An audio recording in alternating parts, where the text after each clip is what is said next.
I can practically hear the pitchforks getting ready for me. I promise that this is not clickbait. This is my actual opinion.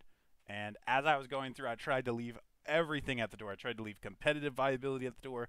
I tried to leave move sets at the door. I tried to leave anime references at the door and try to go with exactly which of these Pokemon for Generation 1 is my favorite. For no other reason than just I like them. Some of them have nostalgic value. Some of them I've used on my team. A lot of them I've used on my team. Some of them I've used on my team so much that they actually aren't as favorited by me as they used to be. Gyarados here is now an awesome tier. He used to be one of my favorites, but I've used him a lot. So yeah, this is my tier list. This is my tier list, my ranking of all the final form or single form Generation 1 Pokemon. As we can see down here, I left out pre-evolutions, and I also left out mega forms. I can touch on those later. I have done a Generation 1 tier list before, but it was in a who would you fight type video. I suppose I might rank that down, or I might link that in the description down below, but I have not done an official one. So here's my ranking. I did do it off stream. In the sucks tier at the very bottom, these are just Pokemon I think are just so simple in their designs, or so just stupid in their designs, that I'm just not big fans of them. Golbat annoyed the crap out of me as a kid. Dugtrio's dumb. Dugtrio.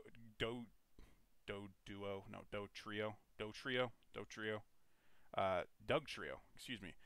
These two names always throw me off together. Dugtrio and Dodrio. Yeah, Dodrio. Yeah, not a huge fan. Persian is just a cat.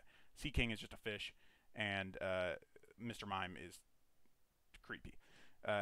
Not a huge fan of Pokemon that are just animals. That's why Dugong ends up in mid tier. Mid tier here we have other ones like Jinx, which is just weird. Magmar, Electabuzz. Not a huge fan of them. I love actually Electivire, but Electabuzz pretty mid for me. Wasn't really sure where to put Ditto. You know, he is Ditto. Can't really say much else. Butterfree, Pidgeot, Fearow. Most of the normal types are going to be in this tier just because, you know, they're whatever. Clefable and Wigglytuff can be fun to use, but with all the different moves they have. But yeah, not really something that I'm going to be, chasing for my team. The cool tier list, these are a lot of Pokemon that I have not used that much, or I just think they have something going for them that makes them really interesting. I've never used Arbok, for example, and I think that'd be just a cool Pokemon to try out once. Raichu is pretty cool overall. The evolutions are cool. Porygon, Aerodactyl here. Wish it had better moves in Gen 1, really do. We have our first legendary on this list down here, Zapdos. He's probably my least favorite of the birds, or I guess he is my least favorite according to this tier list, just because of how his wings look and everything. They always just look weird to me. He is cool, you know. Mid would be our C tier. That's kind of average. Up here, pretty good designs. I am a Gen 1 fanboy, probably by most people younger than me, their definition of that. So, gonna go ahead and put Zapdos up here, even though it's not my favorite design. Moving on up, we have our great tier. These are Pokemon that I think are really great for one reason or another, but they're not necessarily my favorite, or they're not necessarily the ones that I like the most. Love Scyther. Weezing I've really grown on over the years. Kangaskhan as well. Tangela. Tangela had this just mystique about it before it got an evolution. I don't know how to describe that. There's a lot of feelings on this tier list I don't know how to describe, to be honest. Poliwrath I loved growing up as a kid. A lot of these interpretations and opinions have come back to me as I've been playing Pokemon Stadium. I probably should have led with that at the beginning of this video, but as I've been playing Pokemon Stadium on the Nintendo Switch since it got put on there, I've been re-encountering these Generation 1 Pokemon and really feeling some of those old nostalgic feelings that I felt as a kid playing these games before I could even read. Up here in the awesome tier, we have the starters. Love all of them, but I can't say that they're my favorite Pokemon overall. We just have seen them too many times in generations over the years. Gyarados as well, I touched on earlier in the video, that I've used Gyarados so many times personally. I used it in Gen 2, I used it in Gen 4, I used it in Gen 5. I used it in gens that had no business being in, essentially. I used it so much that I still love it, but it's not going to be my favorite Pokemon anymore.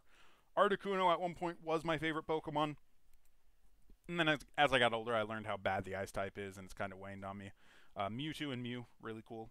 Nidoqueen I put here. I've slowly really been growing on Nidoqueen. I love how I love that combination of attacks. You know, Sludge Bomb, Earthquake, that type of combination. But also more of a defensive-minded Pokemon in Nidoqueen can be a lot of fun to use. Beedrill, I've always liked the design. Same thing with Machamp and Lapras.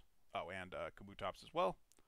Up here now we have my favorites and my absolute favorites. So these are my top 5 Pokemon, and I really thought about combining this into one tier, but I decided to keep it separate because I cannot describe to you why I like Nidoqueen or Pinsir as much as I do. I know that there's some nostalgia with Pinsir because I used to play the mini games in Pokemon Stadium all the time, and you chop the wood with Pinsir, and I always thought that was super, super awesome. Pinsir is really going to be my favorite bug Pokemon, other than maybe Scizor. We'll talk about that in Gen 2. And then Nidoking has just been my favorite. I've used him in several games. He's a fantastic Pokemon. I had a little toy of him. But I can't really describe why I like these Pokemon so much, other than I have that connection with them. And then my favorite, just regular favorites here, would be Cloyster, Golem, and Victreebel. These are just Pokemon that I want to use on my team. They have a fantastic just combination of either moves or combination of skill sets, or they're just fun to look at and fun aesthetic that I want on my team. My go-to kind of team for Kanto in my head is some combination of these Pokemon up here and then one of the starters. Perhaps switching out Nidoqueen with Nidoking, depending on the situation, and perhaps switching out Cloyster with a more offensive Pokemon if I'm going for that. But yeah, overall, these would be my favorites for Gen 1. And yeah, I told you I heard pitchforks at the beginning. They kind of settled down for a little bit, but feel free to now bring them back and let me know in the comments how much of an idiot I am for any of these takes. And yeah, should I do more? Should I continue with the pre-evos? Should I do Gen 2? Should I do the Megas? What do you think? What would you like to see? And what is your favorite? Let me know any of the above in the comment section down below. I appreciate you watching.